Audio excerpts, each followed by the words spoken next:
while you all need to try this case, and it needs to be fairly tried as to both sides, we have jurors that, we need to present this case in a more expeditious and streamlined fashion.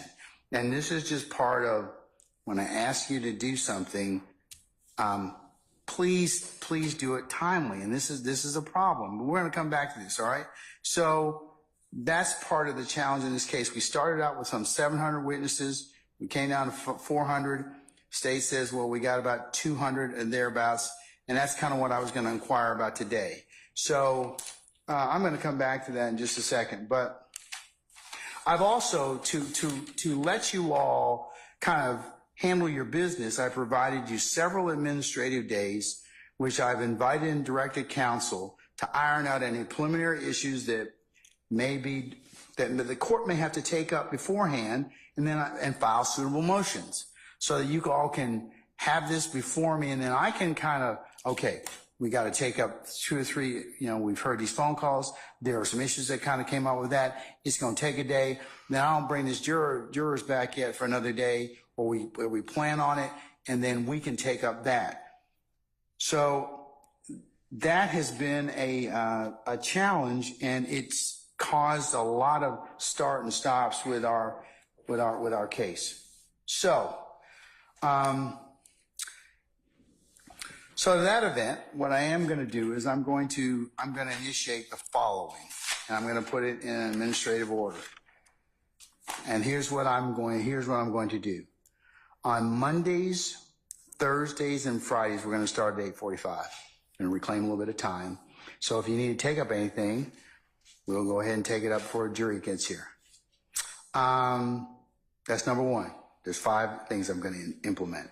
2 is going to be the exclusion of any evidence, documents, or pictures that aren't timely disclosed. So, defense, if you argue that they haven't been timely disclosed, it will be the state will have to tell me what date and did you disclose that particular evidence or discovery in the same or substantial format that it was given to the defense.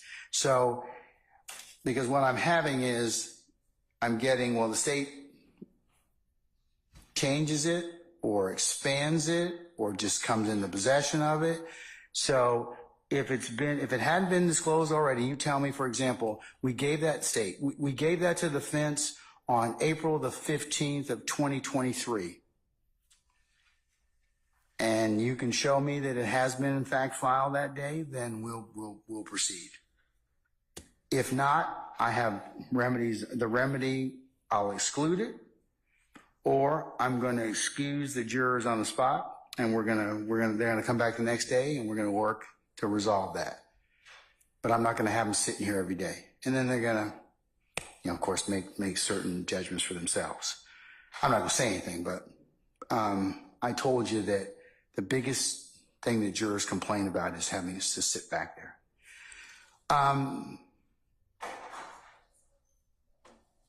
Also, if it's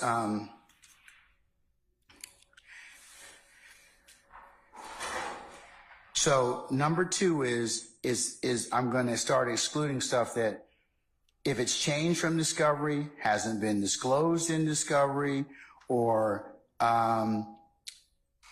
I'm going to reserve the right to go ahead and exercise that remedy at that point in time. So, defense, if you're going to make that argument, you need to be able to tell me what's changed about the particular evidence. If so, because after the state tells me, okay, well, we gave it to you on the 23rd, well, then you have to be able to tell me, here's what else they gave me. So I may just exclude that portion of it. So I'm going to start just excluding stuff in that respect because it's not timely. But whoever the proponent of the evidence or asked for the exclusion is going to have to tell me, well, when did you disclose it, and in what form did you disclose it? So, because this is why I've told you all, get together earlier, talk to one another, and if you have problems, then certainly or issues I need to resolve, file a motion. Let me know so I can go ahead and take it up. But I'm hearing about it a lot of times the first time when the jury sits in the box. And I can't do that. It's not fair to them, not fair to me as your trial judge to be able to rule on those kind of things. So related, number 3 is I'm going to start, if appropriate, and I do need to take up something that is of that important or import, I will go ahead and excuse our jurors. And just we'll take whatever, and we'll come back the next day. So that's 3. Number 4 is I have spoken with our sheriff, and consistent with court, if necessary need be, we'll start having court on Saturday and Sunday. Yeah, well, that's my call. So if you don't want your Saturday and Sunday sucked up, I think we need to work a little harder in terms of being able to streamline, and that goes to both sides. And look, I don't want to work that way too, because it's me and my staff and my team and the sheriff and his team and everything else. But we will do it because we're going to have to recap some days. I don't want to be in 2027 trying this case. Or as Mr. Steele said, I want to be here next Super Bowl trying this case. I'd like to have it. I'd like to be able to watch the Super Bowl without having to come back to try your case. I hope that your case is resolved by that time, whatever may happen. But I think that we can do a better job at presenting the evidence and streamlining whatever for the fact finder to be able to make a decision. So we're going to start gathering on Saturday and Sunday. And the last remedy, and I don't say this being otherwise mean and contrary and everything else, but I have power of contempt. I don't want to use that. I don't. But it's come down. We've been in trial a long time. I think I've been very clear with everybody about my expectations, which serve you all and your ability as advocates in this case to try the best case you have. So that's why I said I wasn't going to kind of let you all start pointing fingers at each other, because I think there's enough blame to go around. But you all are going to have to, as I've said before, do better. You all are very seasoned advocates. So I shouldn't be having these many discussions and interruptions. I mean, and I'm in no way saying you're not doing your jobs, because that's what you're paid to do. You are doing your jobs. But the challenge to the court is that we've had a lot of interruptions with the jury sitting in a box. And I've told you my concerns about that. So that's where I'm going to draw a line. And I've thought long and hard after these motions. I was thinking about this prior to Mr. Weinstein filing his motions and the supplemental motions to